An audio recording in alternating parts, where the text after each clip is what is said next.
بسم اللہ الرحمن الرحیم۔ پیارے سامعین، آج ہم آپ کے ساتھ شیئر کریں گے ایک ایسی لڑکی کے بارے میں جو فون چلاتی تھی اور ساتھ ہی ساتھ اپنے والدین کی نافرمانی کرتی تھی، اور پھر مرنے پر اس پر کون کون سے اللہ تبارک و تعالیٰ کی طرف سے عذاب آئے۔ اس ویڈیو کو سننے کے بعد آپ بھی ضرور عبرت حاصل کریں گے، اور ساتھ ہی میں آپ کے ساتھ شیئر کرنا چاہتی ہوں کہ وہ اور کیا کیا اعمال کرتی تھی۔ عبدالکلام نام کے ایک معزز گھرانے میں ایک شخص کی بیٹی جس کا نام رقیہ تھا، وہ اپنے والدین کے ساتھ ایک چھوٹے سے قصبے میں رہتی تھی۔ عبدالکلام اور اس کی بیوی نے اپنی اکلوتی بیٹی کو بہت ناز و نام کے ساتھ پالا تھا۔ تھوڑی سی بڑی ہوئی تو اس نے فرمائش کی کہ ہم شہر جا کر رہتے ہیں اور وہاں کے اسکول میں میں نے پڑھائی کرنی ہے۔ تو والدین کی وہ چونکہ اکلوتی بیٹی تھی اور بہت ہی ناز و نام کے ساتھ وہ اسے پال رہے تھے، تو اس وجہ سے انہوں نے اپنی بیٹی کو کی فرمائش پر اپنا گھر شہر میں بدل لیا اور پھر وہاں جا کر اس کی تربیت کرنے لگے۔ وہ وہاں کے اسکول جانے لگی تو ساتھ ہی ساتھ اس میں کچھ چینجنگز بھی آ گئی۔ اب وہ اسکول کے رولز کے مطابق لڑکیوں کی دیکھا دیکھی تھوڑے فیشن کرنے لگی تھی۔ ماں باپ کے منع کرنے پر اور یہ کہنے پر کہ تمہارا باپ ایک صوفی ہے، تمہیں یہ زیب نہیں دیتا، لیکن وہ اپنے ماں باپ کی نافرمانی کرتی تھی۔ یہاں تک کہ وہ کالج میں آ گئی، اور پھر جب وہ کالج جاتی تو وہاں کی لڑکیوں کو موبائل فون استعمال کرتے دیکھتی، میک اپ کرتے دیکھتی، تو اس نے بھی آہستہ آہستہ ان عادات کو اپنا لیا۔ اب اس نے میک اپ کرنا شروع کر دیا تھا۔ ایک دن جب اس کا باپ شام کو گھر آیا تو اس نے دیکھا کہ رقیہ نے میک اپ کیا ہوا ہے۔ تب اس نے اپنی بیٹی کو بہت ڈانٹا اور منع کیا کہ تمہیں اس طرح کی حرکتیں زیب نہیں دیتی، اس طرح کے فیشن نہ کیا کرو، لیکن وہ اپنی باپ کی بات پر غصہ ہو کر کمرے میں غائب ہو گئی۔ پھر اس طرح ہوا کہ اس کے باپ کو کچھ وقت کے لیے سعودیہ جانا پڑ گیا۔ اس کے باپ نے اسے سمجھایا کہ اب تم اپنی ماں کے ساتھ تنہا رہتی ہو، تم نے اپنے آپ کو بھی سنبھالنا ہے، اپنی تعلیم پر بھی توجہ دینی ہے اور اچھے سے پڑھائی کرنی ہے، اور ساتھ ہی اپنی بیوی کو سمجھایا کہ تم نے اس کی تربیت کا بہت اچھے سے خیال رکھنا ہے، اور یہ کہہ کر وہ سعودیہ روانہ ہو گیا۔ اب پیچھے رقیہ کو آزادی حاصل ہو گئی تھی۔ وہ پہلے بھی اپنی ماں کو کسی خاطر میں نہ لاتی تھی، اب تو مزید اس نے اپنی مرضیاں کرنی شروع کر دی تھی۔ وہ لڑکیوں کی دیکھا دیکھی میک اپ کے ساتھ ساتھ اب اس نے موبائل چلانے کی فرمائش بھی شروع کر دی، اور پھر ایک دن اپنی ماں سے کہا کہ آپ مجھے موبائل لے کر دیں، ورنہ نہ میں کھانا کھاؤں گی، نہ ہی میں کالج جاؤں گی، نہ ہی گھر کے کسی کام کو ہاتھ لگاؤں گی۔ اس کی ماں نے یہ سنا تو وہ سر پیٹ کر رہ گئی کہ یہ تم کیا فرمائش کرنے لگی ہو، لیکن جب اس کی ضد برقرار رہی اور اس نے بالکل کھانا کھانے سے انکار کر دیا، خود کو کمرے میں بند کر لیا اور گھر کے کسی کام کو ہاتھ نہ لگایا، تو اس کی ماں اس کی ضد کے آگے ہارنے لگی، کیونکہ وہ اس کی اکلوتی بیٹی تھی اور وہ اپنی بیٹی کو روتا ہوا نہیں دیکھ سکتی تھی۔ تنگ آ کر اس نے اپنی بیٹی سے کہا، ٹھیک ہے، تم دروازہ کھولو، کھانا کھاؤ، ہم آج ہی جائیں گے اور تمہارے لیے موبائل فون لے آئیں گے۔ اس بات پر بیٹی بہت خوش ہو گئی۔ اس نے کھانا کھایا اور پھر اپنی ماں کے ساتھ دکان پر گئی اور وہاں سے موبائل لے آئی۔ چونکہ اس کی ماں ان پڑھ تھی تو اس نے اپنی بیٹی سے کہا، مجھے بھی دکھاؤ کہ آخر یہ موبائل فون کیا بلا ہوتی ہے۔ تو اس نے اپنی ماں کو ڈانٹ دیا کہ تمہیں نہیں پتا یہ موبائل کیا ہوتا ہے، تم جاؤ اور گھر کا کام کرو۔ اب تو اس نے اپنی پڑھائی کی پرواہ کرنا چھوڑ دی تھی۔ ہر وقت وہ موبائل میں گھسی رہتی، کبھی گانے سن رہی ہے، کبھی کچھ اس طرح کہ اس نے اپنے آپ کو بالکل ہی موبائل میں گم کر لیا تھا۔ گانے سنتی تو اس کی ماں نماز پڑھنے کے لیے کھڑی ہوتی، اسے نماز کے لیے پکارتی تو وہ جواب نہ دیتی، اور اگر موبائل کی آواز اونچی ہوتی اور ماں منع کرتی کہ میں نماز پڑھ رہی ہوں، تو وہ اپنی ماں سے کہتی، تم نماز کہاں پڑھ رہی ہو، تمہارا دھیان تو ہر وقت میرے موبائل کی طرف لگا رہتا ہے، تم اپنی نماز کی طرف دھیان دیا کرو۔ یہ کہہ کر وہ اپنی ماں کو ڈانٹ دیتی۔ وہ اپنی ماں کے ساتھ بدتمیزی کرنے لگی تھی۔ اس کی ماں اس کی اس بدتمیزی پر خاموش ہو جایا کرتی تھی۔ تھوڑے دن اور گزرے تو رقیہ کی عادات بھی بدلنے لگی۔ اب اس نے اپنے ساتھ کالج میں پڑھنے والے لڑکے کے ساتھ بھی موبائل فون پر بات چیت شروع کر دی تھی۔ اب وہ دن رات فون پر اس لڑکے کے ساتھ باتیں کرتے رہتی۔ اس نے اس کے ساتھ اپنے پیار محبت کی پتنگیں اڑانی شروع کر دی تھی۔ اس کی ماں اسے سمجھایا کرتی کہ ہر وقت موبائل میں نہیں گھسے رہنا چاہیے، تمہاری آنکھیں خراب ہو جائیں گی، لیکن وہ اپنی ماں کو بدتمیزی سے جواب دیتی کہ آپ خاموش رہو، آپ کو کچھ بھی نہیں پتا۔ آہستہ آہستہ ان کے گھر کی روٹین بہت زیادہ خراب ہو گئی۔ وہ گھر کے کسی کام کو بھی ہاتھ نہ لگاتی تھی۔ پھر ایک دن ایسا ہوا کہ وہ اس لڑکے کو موبائل سے اپنی بیہودہ تصویریں سینڈ کر رہی تھی۔ اس کی ماں نے دیکھ لیا، اس نے اسے تھپڑ مارا تو اس نے اٹھ کے اپنی ماں کو ایک زوردار دھکا دیا کہ اس کی ماں نیچے گر گئی، اور پھر وہ زور زور سے اپنی ماں کے پر چلانے لگی کہ تمہاری جرت کیسے ہوئی، تم نے مجھے تھپڑ کیسے مارا، تم مجھے ڈانٹتی کیوں ہو، اس طرح کہ ان کے ماں بیچاری دھکا کھا کر خاموش رہ گئی تھی۔ ابھی اس کی ماں نیچے گری ہوئی تھی کہ اچانک بنا بتائے اس کا باپ گھر آ گیا۔ جب اس نے دیکھا کہ اس کی بیٹی اپنی ماں پر چلا رہی ہے اور اس کے ساتھ اس طرح کا سلوک کر رہی ہے تو وہ بھاگ کر آیا۔ اس نے آ کر اپنی بیوی کو زمین سے اوپر اٹھایا اور پھر ایک زوردار تماچا اپنی بیٹی کے منہ پر مارا کہ تمہاری جرت کیسے ہوئی، تم اپنی ماں کے ساتھ اس طرح کا سلوک کر رہی ہو۔ تو وہ روتی ہوئی کمرے میں گھس گئی، دروازہ بند کر دیا اور پھر فون پر اپنے اسی کالج کے لڑکے کے ساتھ بات چیت شروع کر دی اور روتی رہی کہ کس طرح پہلے ماں نے تھپڑ مارا تھا اور پھر اس کے باپ نے اسے تھپڑ مار دیا۔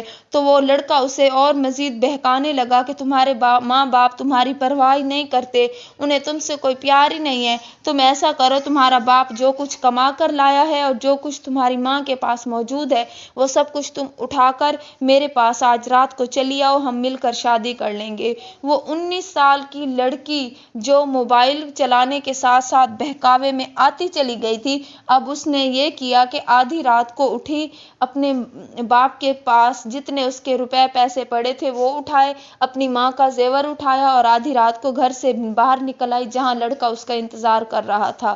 وہ تھوڑا دور آگے گئے اور وہ بیگ جو رقیہ کے ہاتھ میں تھا اس سے یہ کہہ کر لے لیا کہ میں کسی سواری کا بندوبست کرتا ہوں، کہہ کر وہ بیگ لے کر گلی کے نکڑ سے غائب ہو گیا۔ 2-3 گھنٹے گزر گئے لیکن وہ لڑکا واپس نہ آیا تو اس نے اب رونا شروع کر دیا۔ تہجد کا ٹائم تھا کہ ایک بوڑھا آدمی اسے دور سے چلتا ہوا دکھائی دیا، اس کے پاس آیا اور پوچھا، بیٹی تم کون ہو اور یہاں اس ٹائم بیٹھی رو کیوں رہی ہو؟ تب اس لڑکی نے اسے سارا ماجرا سنایا تو اس بوڑھے آدمی نے اسے صلاح دی، بیٹا اب بھی تمہارے پاس وقت ہے، اب بھی کچھ نہیں بگڑا، تم ایسا کرو کہ تم گھر واپس چلی جاؤ، تمہارے ماں باپ کو پتہ بھی نہیں چلے گا اور ان کی عزت بھی بچ جائے گی۔ وہ رقیہ جو کہ بالکل بے حس اور لاپرواہ ہو چکی تھی وہ وہاں سے اٹھی، اس نے اس بوڑھے آدمی کی بات مان لی، گھر واپس آئی تو دیکھا اس کے ماں باپ سو رہے ہیں تو وہ گھر واپس آئی اور آ کر سو گئی۔ صبح جب اٹھی تو اس نے دیکھا کہ اس کے ماں باپ وہ چہمگوئیاں کر رہے ہیں، باتیں کر رہے ہیں کہ یہ کیا ہو گئے، ہمارے گھر میں نہ کوئی روپیہ پیسہ بچے ہے نہ ہی کوئی زیور ہے، لیکن وہ بے حس اور لاپرواہ لڑکی اسے اب بھی اس بات سے عبرت حاصل نہیں ہوئی تھی کہ وہ اپنے ماں باپ کو سچ بتا دیتی کہ یہ سارا کچھ کیا دھڑا میرا ہے، نہیں، پھر بھی وہ اس کے ساتھ باتوں میں سنتی رہی ماں باپ کی باتیں لیکن خاموش رہی۔ چند دن گزرے کہ اس لڑکے کا دوبارہ فون آ گیا کہ تم مجھے اور پیسے لا کر دو ورنہ وہ جو تمہاری بیہودہ تصویریں میرے پاس موجود ہیں، اگر تم نے میری بات نہ مانی اور مجھے اور پیسے لا کر نہ دیے تو میں وہ تصویریں تمہارے باپ کو، محلے والوں کو اور پورے کالج میں پھیلا دوں گا۔ جبکہ اس نے اپنی تعلیم کالج سے آگے بند کر دی تھی۔ جب اس نے پیسے دینے سے منع کر دیا کیونکہ ان کے پاس اب کچھ بھی نہ بچا تھا تو اس لڑکے نے وہ تصویریں اس کے والدین کو، اس کے گھر رشتہ داروں میں، محلے داروں سب کو سینڈ کر دی تو ہر طرف چہمگوئیاں شروع ہو گئی۔ خاندان والے اور محلے کے لوگ ان کے دروازے تک آئے۔ جب اس کے باپ نے یہ سارا کچھ دیکھا منظر تو وہ وہیں پر اسے دل کا دورہ پڑا اور وہ وہیں پر ڈھہ گیا اور وہیں پر دم توڑ گیا۔ اب بھی اس بے حیا لاغر رقیہ کو کوئی عبرت حاصل نہ ہوئی کہ اب اس کا باپ اس دنیا سے چلا گیا ہے، نہ ہی اسے اپنے باپ کے مرنے کا غم تھا۔ 2-3 دن گزرے تھے کہ دوبارہ سے اس کی وہی روٹین آ گئی۔ اب جب کہ اس کے سر سے باپ کا سایہ چھن چکا تھا بجائے سدھرنے کے وہ مزید بگڑتی چلی گئی۔ اب تو اس نے اپنی سہیلیوں کے ساتھ رات کو دیر تک باہر رہنا شروع کر دیا۔ وہ ان کے ساتھ کلب جانے لگی۔ اس کی ماں بار بار اسے سمجھاتی کہ بیٹی یہ کیا کر رہی ہو، آدھی رات تک گھر سے باہر رہتی ہو، ہم کھائیں پیئیں کہاں سے۔ جب اس نے یہ حالات دیکھے تو اس نے ایک جگہ نوکری شروع کر دی۔ اس کی ماں کو کچھ یہ تسلی ہوئی کہ اب شاید نوکری کرنے کی وجہ سے یہ کچھ ذمہ داری سنبھال لے اور اپنی ان بری حرکتوں سے باز آ جائے، لیکن اس کی روٹین ویسی کی ویسی رہی۔ وہ رات کو دیر تک گھر سے باہر رہتی اور اپنا موبائل بھی بند کر دیتی۔ جب اس کی ماں یہ پوچھتی موبائل کا تو وہ کہتی کہ کام کا برڈن زیادہ ہوتا ہے، اسی وجہ سے وہ اپنے موبائل کو بند رکھتی ہے، لیکن حقیقت ایسی کچھ بھی نہ تھی۔ پھر ایک دن ایسا ہوا کہ اس کی ماں گھر بیٹھی انتظار کر رہی تھی اور ساتھ ساتھ اس بات سے بھی خوف زدہ تھی کہ کہیں ایسا نہ ہو جو میری بیٹی رات کو دیر تک گھر آتی ہے کسی دن گھر ہی نہ آئے۔ اس ٹینشن اور فکر میں اس نے اپنے گھر کے باہر CCTV کیمرہ لگوا دیا۔ جب اس بات کا پتہ رقیہ کو لگا تو وہ بہت چیخی چلائی کہ تم مجھ پر شک کرتی ہو، مجھ پر نظر رکھنے کے لیے اس طرح کی حرکتیں کر رہی ہو، لیکن ماں نے ہمت نہ ہاری اور وہ CCTV کیمرہ وہاں پر موجود رہا تاکہ وہ دیکھ سکے کہ اس کی بیٹی رات کو کتنے بجے گھر آئی ہے اور کس کے ساتھ گھر آئی ہے۔ اس طرح ہوتا رہا۔ کچھ دن مزید گزرے کہ ایک رات اس کی بیٹی گھر ہی نہ آئی۔ وہ اپنی بیٹی کو ڈھونڈنے کے لیے باہر بھی نہیں جا سکتی تھی۔ وہ خاموش رہی۔ 2 دن گزرے۔ تیسرا دن تھا کہ جب اس کی بیٹی گھر نہ آئی تھی تو وہ پریشان ہو گئی اور اس بات سے اتنی پریشان ہوئی کہ گھر سے باہر بیٹھی تھی وہیں گر گئی۔ جب محلے والوں نے اسے دیکھا تو وہ اسے اٹھا کر ہسپتال لے گئے۔ ایک بات جو لوگوں نے یہ محسوس کی کہ ہسپتال میں اس کی بیٹی نہیں پہنچی، جبکہ وہ بیچاری اس کی ماں رقیہ کی وہ اب کوما میں چلی گئی تھی۔ جب لوگوں نے دیکھا کہ وہ گھر بھی نہیں ہے اور ہسپتال میں بھی نہیں آئی اور اس کا موبائل بھی بند جا رہا ہے تو ان لوگوں نے کیا کیا، جا کر پولیس میں رپورٹ لکھوا دی کہ آخر پتہ تو چلے کہ ماجرا کیا ہے۔ جب پولیس والے آئے انہوں نے گھر کی تلاشی لی تو انہیں کچھ بھی حاصل نہ ہو سکا، صرف باہر CCTV کیمرہ حاصل ہوا۔ انہوں نے دیکھا تو اس میں کوئی بھی ثبوت ایسا نہ مل سکا جس سے پتہ چلتا کہ آخر رقیہ کہاں گئی ہے، وہ اسے زمین کھا گئی ہے یا آسمان نکل گیا ہے۔ آخر ایک دن مزید گزرا تو جنگل کے راستے سے انہیں جھاڑیوں سے ایک لڑکی کی لاش ملی۔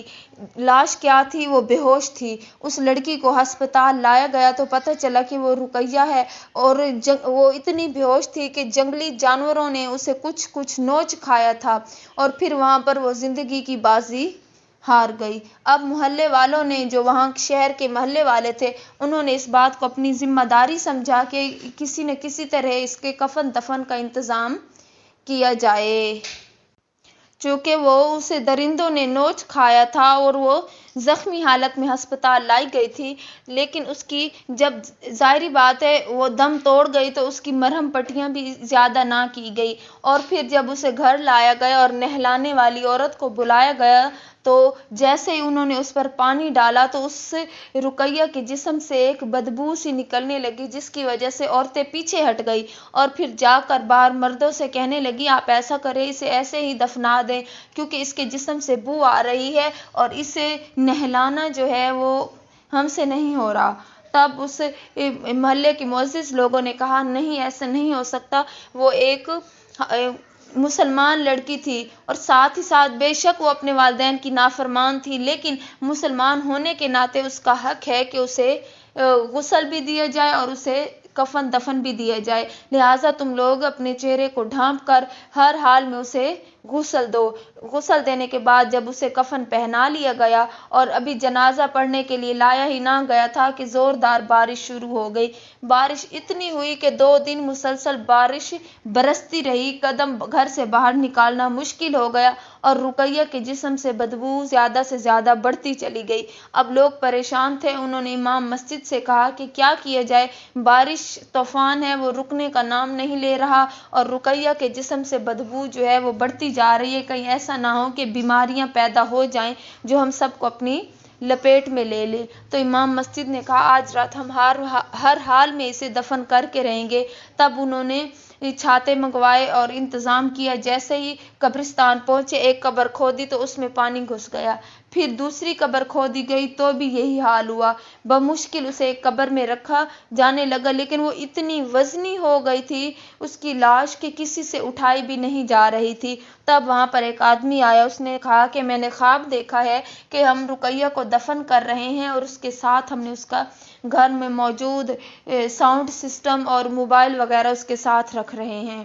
لوگ اس بات سے پریشان ہو گئے، لیکن اس نے کہا کہ جو میں خواب دیکھتا ہوں سچے دیکھتا ہوں، اور وہ تھا بھی ایک معزز شخص، اس کی بات سے انکار بھی نہیں کیا جا سکتا تھا۔ جب گھر کی تلاشی لی گئی تو گھر میں اس کا پرانا ایک موبائل ملا اور ساتھ ہی ساؤنڈ سسٹم بھی۔ لوگوں نے وہ اٹھا لایا اور اس قبر پر رکھ دیا، اس کے جسم پر، میت کے اوپر رکھ دیا۔ بمشکل میت کو اٹھا کر قبر میں لٹایا گیا، اور جیسے ہی ایک شخص کی نگاہ پڑی تو اس نے دیکھا کہ اس کی زبان سے، منہ سے عذاب ہو رہا ہے، اس پر آگ لگ گئی اور کانوں کی طرف سے کیڑے نکل رہے ہیں۔ تو لوگوں نے جلدی جلدی اس پر مٹی ڈالی اور پھر واپس آ گئے، اور ہسپتال میں اس کی ماں کومے میں پڑی تھی۔ اسے جب ہوش آیا، اس کے بارے میں اسے بتایا گیا کہ تمہاری بیٹی اس دنیا سے جا چکی ہے، تو وہ بہت پریشان ہوئی۔ اور پھر امام مسجد نے جب یہ حالات دیکھے تو انہوں نے 3 دن کے لیے رقیہ کی مغفرت کے لیے 3 دن تک مسلسل قرآن پاک کی تلاوت کروائی۔ تلاوت کروانے کے بعد جب لوگوں نے انہیں بتایا کہ جب اسے دفن کیا گیا تھا تو ساتھ ہی اس کا پرانا موبائل اور ساؤنڈ سسٹم بھی رکھا گیا تھا، تو اس بات سے وہ کافی پریشان ہوئے۔ لوگوں سے کہا کہ مجھ سے مشورہ کیے بنا آپ نے ایسا کیوں کیا ہے؟ چاہے جو کچھ ہو جاتا، لیکن قبر میں میت کے ساتھ کسی اور چیز کا رکھنا جائز نہیں ہے، لہٰذا تم دوبارہ اس کی قبر کھودو، موبائل اور ساؤنڈ سسٹم باہر نکالا جائے۔ اور ساتھ ساتھ رقیہ کی ماں سے بھی یہ کہا گیا کہ وہ تمہاری بیٹی تھی، اب اس دنیا سے چلی گئی ہے، اس پر عذاب ہو رہا ہے، تم اسے معاف کر دو اور اس کی مغفرت کے لیے زیادہ سے زیادہ دعا کرو۔ تو اس کی ماں نے دعا کے لیے ہاتھ اٹھایا اور کہا، اے رب العالمین، تو میری بیٹی کو معاف فرما دے، کیونکہ جو کمی تھی مجھ میں تھی، میں اپنی بیٹی کی تربیت اچھی نہ کر سکی کہ وہ معاشرے میں باعزت طریقے سے زندگی گزارتی۔ ہم نے لاڈ پیار میں اسے بگا کر رکھ دیا تھا، جس کی وجہ سے وہ آج اس حال تک پہنچی ہے۔ پھر اس کی ماں گڑ گڑا کر اللہ تبارک و تعالیٰ سے دعا مانگتی رہی، اور پھر جب اس کی قبر کھولی گئی اور وہاں سے موبائل اور ساؤنڈ سسٹم نکالا گیا تو ایک شخص کی نگاہ رقیہ کے چہرے پر گئی، تو اس نے دیکھا کہ اس کی جو چہرہ ہے جس پر عذاب ہو رہا تھا اب وہ ٹھیک ہو گیا ہے، اور اس کے جسم، میت جو تھی اس کے جسم سے جو خاص قسم کی بدبو تھی اب وہ بھی ختم ہو گئی تھی، اور ایک عجیب سی ہلکی ہلکی مہک آنا شروع ہو گئی تھی۔ تب انہوں نے کہا کہ یہ واقعی اس کی ماں کی دعا ہے، کہ سچ کہتے ہیں نا، ماں کی دعا جنت کی ہوا۔ تو اس رقیہ کو اب جنت کی ہوا لگ گئی تھی۔ اللہ تبارک و تعالیٰ نے اس کی ماں کی دعا اس کے حق میں قبول فرما لی تھی، اور اس پر جو عذاب نازل ہو رہا تھا وہ ہٹا لیا۔ یہ تھا ایک دنیاوی لحاظ سے موبائل فون اور والدین کی نافرمانی کرنے والی لڑکی کا انجام، جس نے دنیا میں نہ صرف گناہ ہی گناہ کیے، والدین کو ناراض کیا، اپنے والدین پر ظلم و ستم کیے، دنیاوی فیشنیبل ہر چیز کو اپنایا، موبائل فون پر گناہ کیے، اور اس کے بدلے میں اللہ تبارک و تعالیٰ نے اس سے یہ عبرت کا دن دکھایا۔ اور پھر جب والدین نے اس کے لیے دعائے مغفرت کی تو اللہ تبارک و تعالیٰ نے اس لڑکی کے لیے اس کے والدین کی گئی دعاؤں کو اس کے حق میں قبول فرما لیا، اور پھر اللہ تبارک و تعالیٰ نے اس ماں کی التجا سن لی اور اس کی بیٹی کو بھی معاف فرما دیا۔